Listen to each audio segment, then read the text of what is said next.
Lights, camera, and action.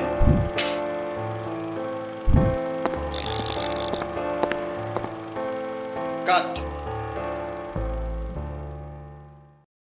This one thing I've always noticed about your Instagram, that you have a very high aversion to MTA. Yes. And do you like Bombay locals more than MTA?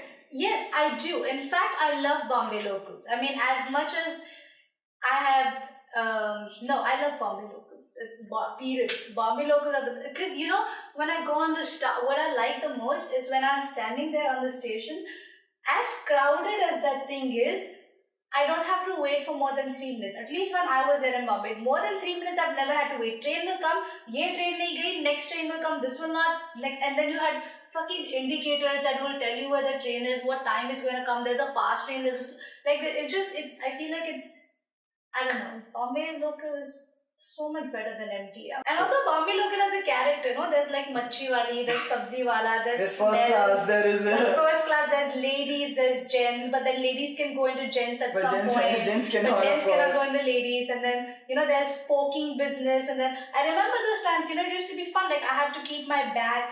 So I have come from a culture, and for people who travel with Bombay local, there's this concept of fourth seat. There's like 3 people squeezed into a seat, and then you're like, nahi, fourth seat. There's adjustment, and then there's that thing. Kaha utroge? Acha bandra? Okay, then I'll sit because I have to get down at Santa Cruz.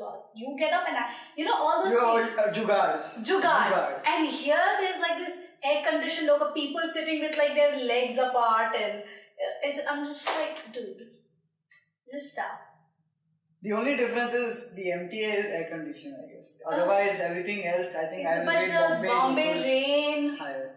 When you're like standing in this hawa and then there's rain, that feel is not there. We'll talk about it when you go back and we'll come back again. Okay? That's okay. I'll see you. It's okay.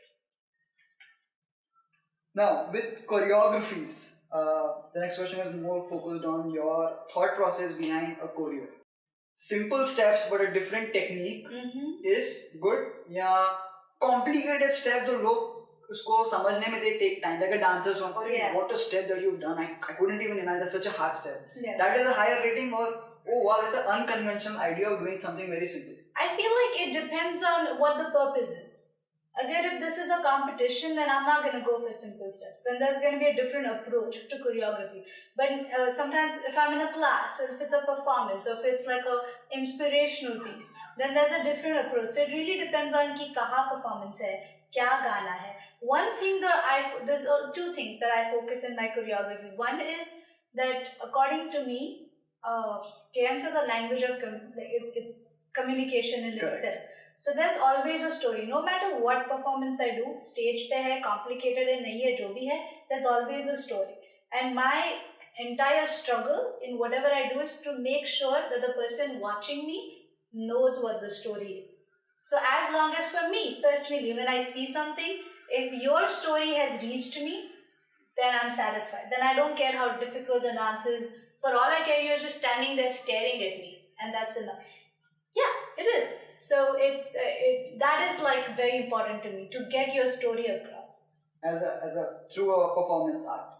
Through a performance art, or even through choreography. Like sometimes I see people. Every choreography has their own style, right? And sometimes I see people when they choreograph, like what they're doing is generally not related to the lyrics, or it's not even related to the feel of the song, and that leaves me I feel a little off. I don't feel attached to that choreography. But when I see something which is probably not as complicated, but it conveys to me what the person wants to, and then I enjoy it more. That's like my personal preference. Okay. What's your take on the offbeat thing that's going on? Just you know, the song is very different. I can relate that with a song perspective to a dance, but the song says something else, and from the video picturation, there's completely opposite of it. Like for example, like how Teri Deewani is a song from Kailash Kher. It's a girl song written in understanding of a girl's idea, but sung by a man. Or this movie that Shaitan, they had this song. I forgot. Bisni Ki Rani. Hawa Hawaii. The video is such a different, like usme they're falling out of a building, they're doing a chase scene, The song is completely offbeat. Yeah. So that's an offbeat thing. What is your understanding? I generally, I mean, obviously there's some that I don't like, but most of the times I really enjoy it because it just changes the way. It's like, oh, this is possible too. It makes, that's something I do. Like if you haven't watched any of my Bolly Pop videos, so that's something that I do with Nico, who's my business partner. We come up with American songs, and then we take Indian classical dances and Bollywood and fuse it with these American songs, and it's like when you watch it, it's always like, oh, this could happen too. So again, coming back to the story, when I watch my video, I'm just like, did I tell the right story? Did this justify the song? And as long as it did, then I'm happy with it.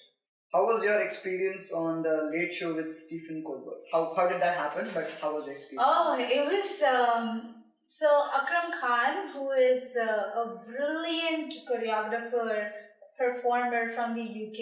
If you haven't seen his stuff, you should. He's out of the world. We'll put that in the trickle down there. Out of the world. I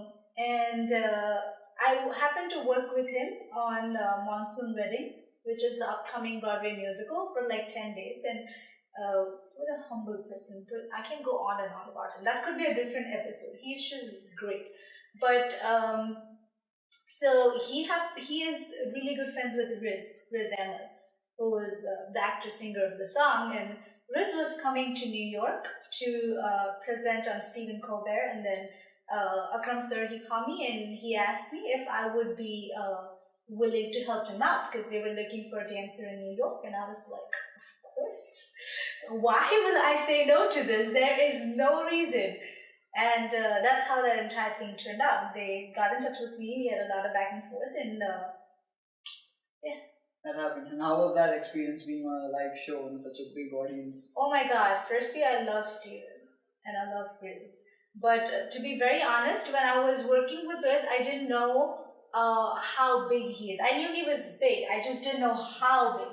So when I approached him, I was approaching him like, yes, you're somebody that is huge, and I'm like really glad that I get to do this, but I don't know how big. So like that entire, the fan fever wasn't there yet. That happened after. Like after the show, I was watching The Night Off. Is that the show? I don't know. There's a show on HBO. I think it's The Night Off. And Riz isn't there. And then I saw the Immigrant song, which I'm in love with. Oh my God. The Hamilton mixtape. Oh, it's incredible. So I saw him in these things and I'm like, oh my goodness. What was I doing? I should have been crazier on set, which I wasn't. And with Steven, so Steven is like, I keep teasing Nico, and I'm like, Steven's like Stevie. He's like my best friend because I love watching him. And I always watch him on my lunch break. Like, that's my thing. I have to. And I'm like, what did Stevie say today? And Nico actually got me tickets as a surprise for the show, and we couldn't go because we both had work. So I was like really upset. So when I got this call, in my head I'm picturizing, I'm like, acha, next day I'll be on my lunch break and then I'll watch myself perform on this stage that I watch every day during lunch. It's crazy. Sometimes it's like, and then when I was on stage, I performed and I walked outside and the song was still on. So I was like watching. And then Steven happened to walk in, and I'm just like, I looked at him and I'm like, okay, bolu na bolu. And I'm just standing there.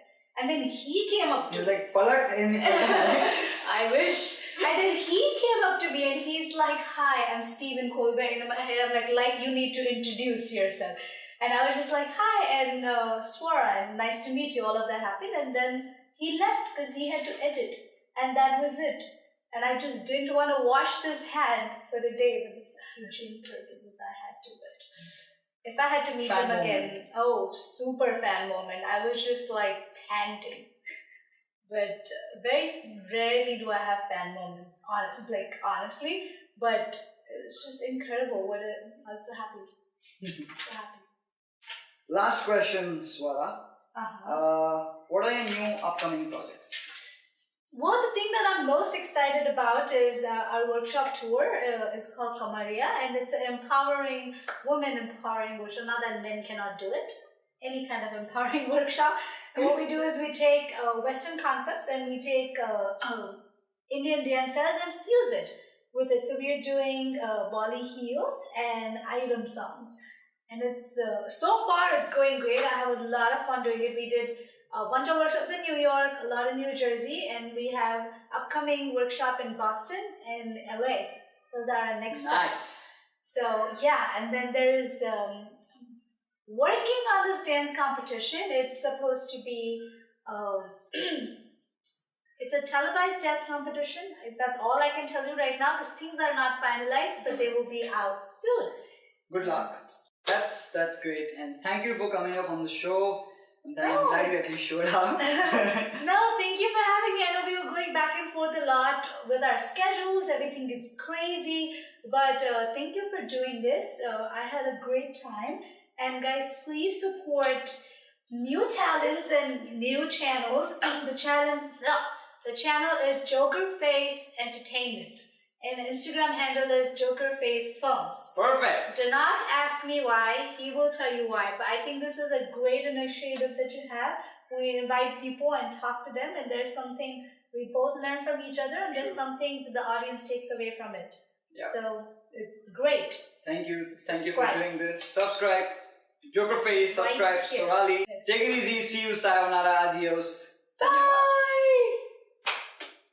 Hi guys, thank you for watching the part 2 of the video. In case you missed the part 1 with Swara, here is the link. Do subscribe, like and follow us. Subscribe JokerFace, subscribe Swara. That's it from us guys. See you guys again in next episode very soon. Yes, if you watch part 1, you can watch it again. There's no harm, you know. Just saying. Just saying.